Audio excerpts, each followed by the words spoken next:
West Bengal anganwadi workers ইউনিয়নের ধর্মঘটের আগে বিক্ষোভ মিছিলের আয়োজন করা হয়, যাহার স্থান হয় সুবোধ মল্লিক স্কোয়ার হইতে রানী রাসমণি রোড যায়। এরপর এক প্রতিনিধি দল রাজ্যপালের কাছে ডেপুটেশন দেওয়ার উদ্দেশ্যে রওনা হয়। চলুন দেখে নেব সেই ছবি। আপনারা দেখছেন নিউজ নদিয়া এক্সপ্রেস। চ্যানেলটিকে সাবস্ক্রাইব, লাইক, শেয়ার এবং ফেসবুক পেজটি ফলো করুন আর দেখতে থাকুন নিউজ নদিয়া এক্সপ্রেস।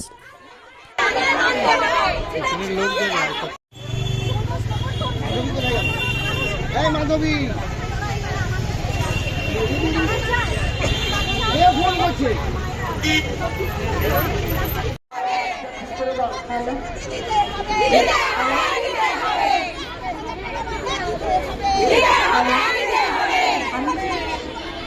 আমি এখন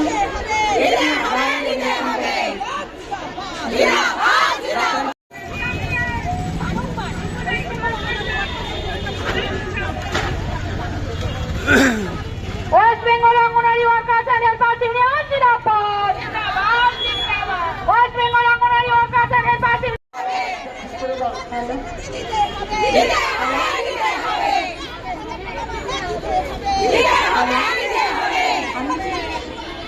আমি এখন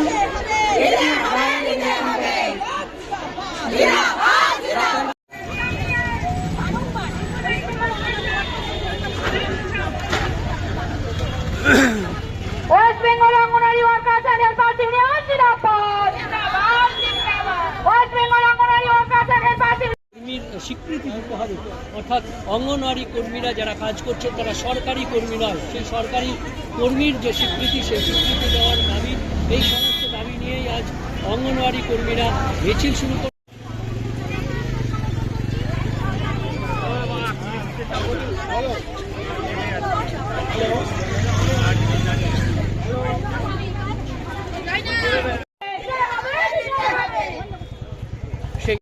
কি কি দাবি দাবা নিয়ে আজকের প্রথম দাবি হচ্ছে আমরা যে মা শিশুদের পরিষেবা দেই, বর্তমান যে সরকার, রাজ্য এবং কেন্দ্র উভয় সরকার দীর্ঘদিন থেকে কোনো বরাদ্দ বাড়াচ্ছে না, তাই মা শিশুরা কিন্তু এখনো অপুষ্টিতে ভুগছে।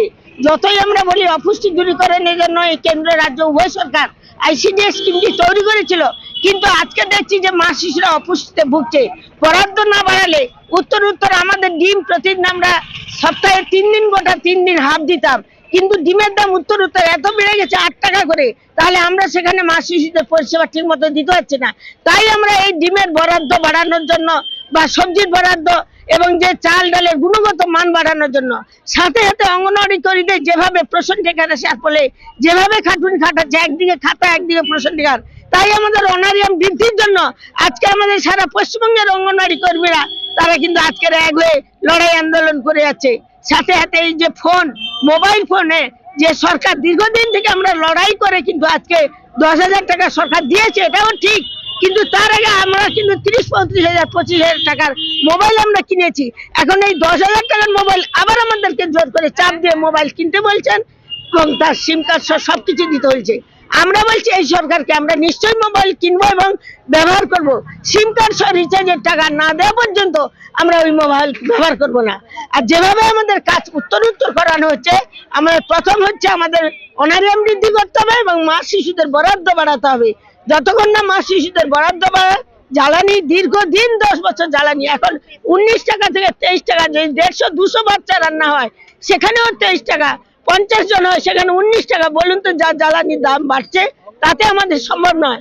তাই আমরা এখানে সমস্ত অঙ্গনওয়াড়িরা এসেছি যে আমাদের মা শিশুদের বরাদ্দ বাড়াতে হবে, জ্বালানির বরাদ্দ বাড়াতে হবে, মোবাইলের সিম কার্ড সহ রিচার্জ না দিলে আমরা কিন্তু মোবাইল চালু করব না। সাথে সাথে আমাদের অনারিয়াম বৃদ্ধি করতে হবে। 1975 সালে এই স্কিম আর আজকে 2026 50 বছর অতিক্রান্ত হয়ে গেছে। অনেক সরকার এলো আর গেল, কিন্তু অঙ্গনওয়াড়িদের জন্য ভাবছে না। তাই আমরা কিন্তু আমাদের লড়াই করে দাবি আদায় আমরা করবই। এর আগে আপনারা দেখেছেন আমরা 2024 যেভাবে লড়াই করেছিলাম, আশা অঙ্গনওয়াড়ি পৌরস্বাস্থ্য কর্মীরা, আজকের আমরা অঙ্গনওয়াড়িরা শুধু নেমেছি, কালকে আশা কর্মীরা নামবে। পরে আমাদের যদি কিছু না হয় আমরা সমস্ত এই কলকাতার রাজপথ আমরা কিন্তু লড়াই করে আমাদের আজকের মিছিল এই সুবোধ মল্লিক স্কয়ার থেকে শুরু করে আমরা রানী রাসমণি পর্যন্তই যাব। সেখান থেকে আমাদের ডেপুটেশন দেওয়া হবে রাজ্যপাল এবং বিকাশ ভবন এবং শৈশাখী ভবন, 3টে ভবনে আমাদের ডেপুটেশন যাবে। আমার নাম Madhabi Pandit, West Bengal anganwadi workers and helpers ইউনিয়নের রাজ্য সম্পাদিকা। দীর্ঘদিন যেভাবে জিনিসপত্রের জিনিসের দাম বাড়ছে, সেই হিসাবে অঙ্গনওয়াড়ির যে বরাদ্দ সেটা কমে যাচ্ছে। রাজ্য বা কেন্দ্রের দিক দিয়ে এতবার প্রোটেস্ট করার পরেও কোনো ধরনের সহায়তা পাওয়া যাচ্ছে না, এমনটা কি বলবেন? প্রথমত এটা বহু পুরনো প্রজেক্ট, 1975 সাল থেকে এই প্রজেক্ট চালু হয়েছে। এটা গ্রামীণ জীবনে প্রথম যখন শিশুরা পড়াশোনা শিখছে এদের হাত ধরেই। বিভিন্ন দেশে আছে যারা প্রথম প্রাইমারি শিক্ষা দেয়, যারা বাচ্চাদের প্রথম শিক্ষা দেয়, তারা অনেক বেশি গুরুত্বপূর্ণ এবং তাদের বেতনও বেশি। কিন্তু এদের ক্ষেত্রে উল্টো, এরা খুবই সামান্য বেতন পায় এবং বাচ্চাদের খাওয়ানোর জন্য যে ব্যবস্থা আছে তা এমন দুর্বল করছে, এত কম টাকা পয়সা দিচ্ছে আজকের মূল্যবৃদ্ধি বাজারে, তা একদম অসম্ভব পরিচালনা করা। এদের ঘর থেকে জ্বালানির পয়সা যাচ্ছে, সবজির পয়সা যাচ্ছে, এভাবে কতদিন চলতে পারে? তাই এরা বারবার দাবি করছে কেন্দ্র এবং রাজ্য সরকারগুলোর কাছে যে অবিলম্বে এদের যাতে বাড়ানো যায়, শুধু বেতন নয়, শিশুদের খাদ্যের এবং মাদের খাদ্যের জন্য টাকা বরাদ্দ করতে হবে, অর্থ বরাদ্দ করতে হবে। এই অবস্থায় দাঁড়িয়ে আমরা এআইইউটিউসি রাজ্য কমিটির পক্ষ থেকে আমাদেরই অনুমোদিত যে West Bengal anganwadi workers union, তাদের পক্ষ থেকে আজকে যে ডেপুটেশন হচ্ছে, আমরা সরকারকে বার্তা দিতে চাই যদি অবিলম্বে এদের দাবি মানা না হয় তাহলে সমগ্র শ্রমিক সমাজ এদের পাশে দাঁড়িয়ে ব্যাপক আন্দোলনে নামবে। আগামীকাল আশা কর্মীরা স্বাস্থ্য ভবন ঘেরাও করছে। আমাদেরই অনুমোদিত দুটো ইউনিয়ন, পশ্চিমবঙ্গ আশা কর্মী ইউনিয়ন এবং পৌর স্বাস্থ্যকর্মী ইউনিয়ন, তারাও তাদের অনারিয়াম বৃদ্ধির দাবিতে তারা কিন্তু আন্দোলন করছে।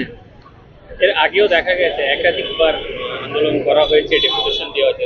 রাজ্য সরকারের দিক দিয়ে কি কোনো সুরাহা? না, প্রথমত আশ্বাস এখনো আসেনি।